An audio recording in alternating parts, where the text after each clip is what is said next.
Aujourd'hui, Tokyo est la ville des superlatifs.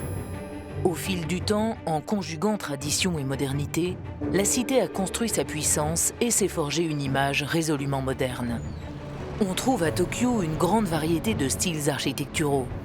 Enchevêtrement d'infrastructures ferroviaires, routières, souterrains, gratte-ciel, l'opulence est partout. Vibrante d'énergie, Tokyo, c'est aussi un paysage urbain en mutation permanente. Ici, les bâtisseurs ont une obsession, assurer la pérennité des bâtiments en respectant les normes parasismiques du Japon, les plus drastiques au monde.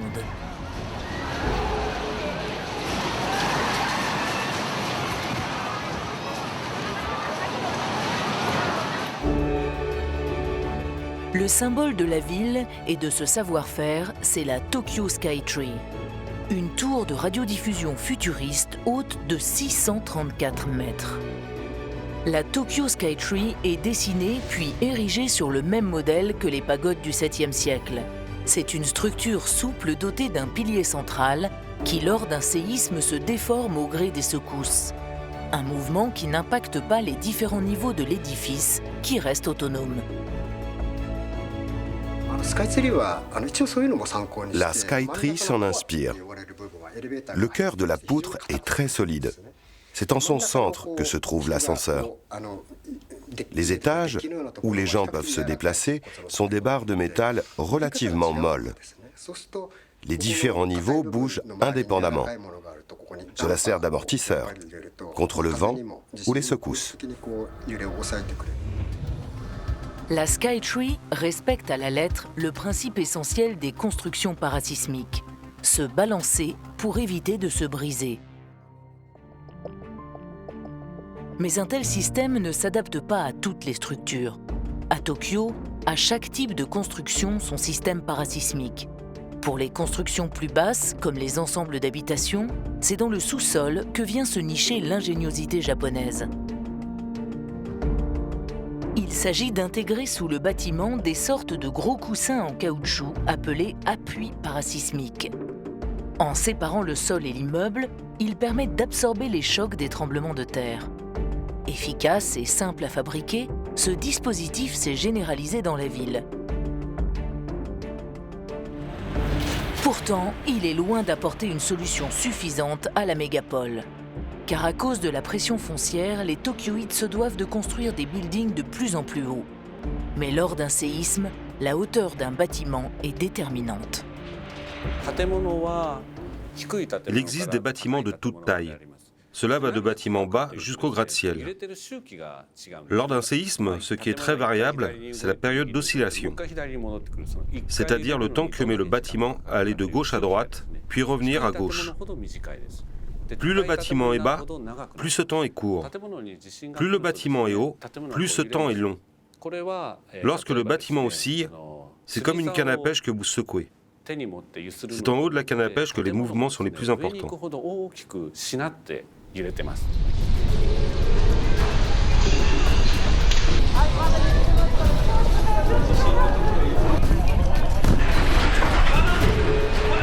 Quelles techniques les constructeurs ont-ils dû inventer pour construire toujours plus haut sur une terre qui tremble ?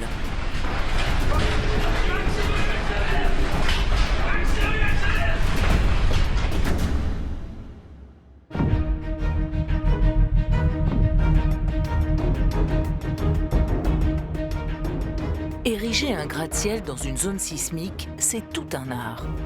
Le complexe immobilier Mori en est l'illustration parfaite.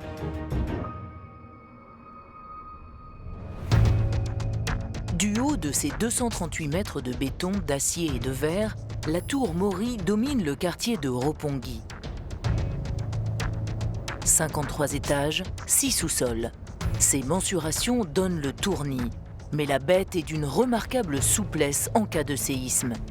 Et c'est dans ces étages que se cachent ses secrets. Nous sommes au 52e étage, où se trouve le dispositif de réduction de secousses, aussi appelé amortisseur à huile. Dans un format plus compact, ces types d'amortisseurs sont également utilisés dans les voitures ou les trains à grande vitesse pour limiter les secousses. Lors d'un séisme, les étages se déforment en se déplaçant. Au cours de ces mouvements, les barres métalliques vont bouger latéralement.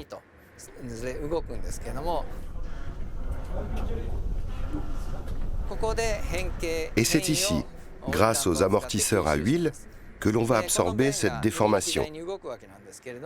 Cette vanne va bouger à droite et à gauche.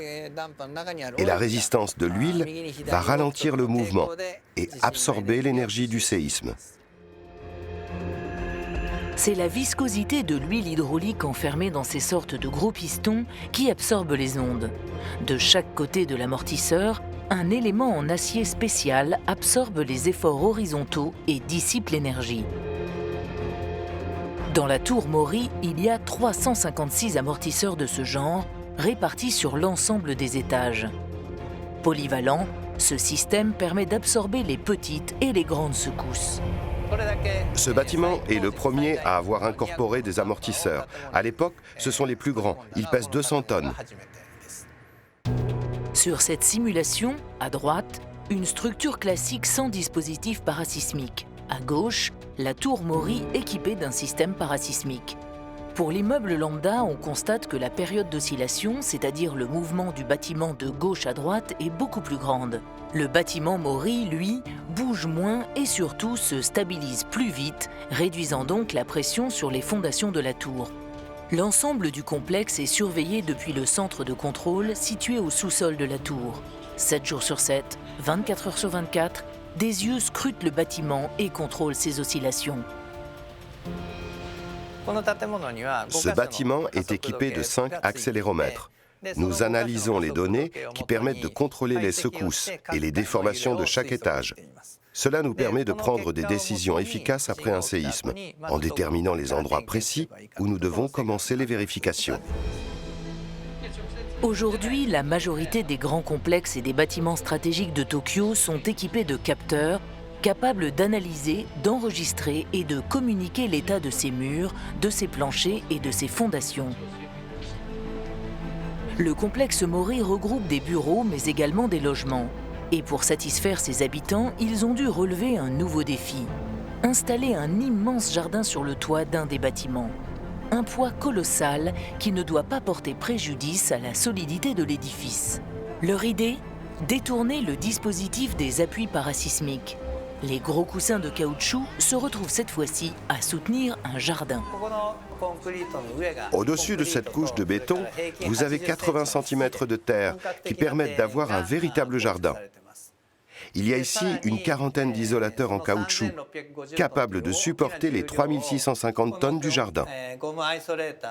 Ils ont la particularité d'être fixes dans le sens vertical et amovibles dans le sens horizontal.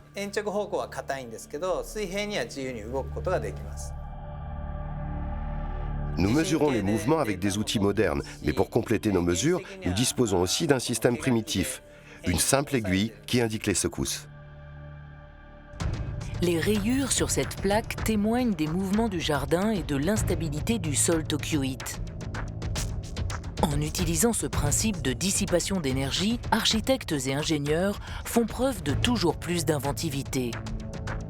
Par exemple, au lieu d'être un handicap, un poids placé au-dessus d'un immeuble peut devenir un atout pour contrer les effets des tremblements de terre.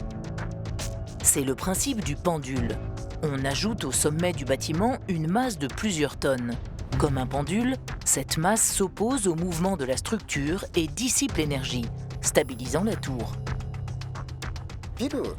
Lorsque le bâtiment va bouger, grâce à l'inertie, le poids placé en haut va absorber le mouvement et cela limite les déplacements du reste du bâtiment. En mettant un poids au sommet, quand ça bouge de ce côté, ça va retenir dans ce sens et pareil dans l'autre sens. Cela limite aussi l'accélération. C'est une méthode parasismique efficace. Ce type d'amortisseur s'avère être très performant et peut atténuer les oscillations du bâtiment de 30 à 40%. Il vise à se généraliser dans les nouvelles constructions. Mais qu'en est-il des anciennes ? Car si Tokyo construit beaucoup de bâtiments neufs, il lui faut aujourd'hui se préoccuper d'adapter les bâtiments plus anciens aux nouvelles normes parasismiques. Dans le quartier de Shinjuku, qui a vu naître les premiers gratte-ciel de Tokyo, Le défi technique consiste à augmenter la résistance des bâtiments existants sans toucher à la structure. Une solution existe. Il s'agit d'intégrer au building des entretoises, ces éléments d'acier en forme de croix. Au niveau du mur, on rajoute des structures croisées. Ainsi, lorsque le bâtiment bouge, ces structures s'allongent et se compriment pour absorber de l'énergie. Le bâtiment va certes bouger, mais de manière limitée. Sans résistance, le bâtiment se déformerait. Alors qu'avec ce système, les secousses vont ralentir rapidement. C'est plus rassurant pour les occupants et ça limite les dommages sur le bâtiment.